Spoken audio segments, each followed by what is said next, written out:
Hi, today I've heard of me NOKIA G60 and I'll show you how to add and remove home screen widgets on this device. So first, let's just hold for a while device home screen with the finger, and then you'll see here widgets icon. Just here we can see all the available applications now, which widgets we can add.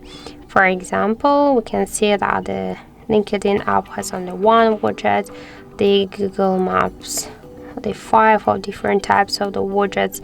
The Google Drive has also 2 widgets and 2 shortcuts, contacts 3 of them, the clock one, the 5 widgets.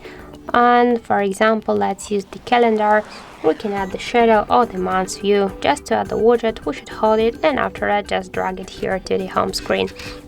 If you wanna just resize the widget, you should just hold it, and after that you can make it bigger or smaller.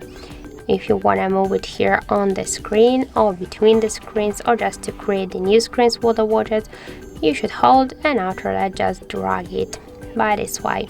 And to remove it from your home screen, you should hold it and drag it here to remove icon. So that's it. Thank you for watching, and if you find this video helpful, don't forget to leave a like, comment and to subscribe our channel.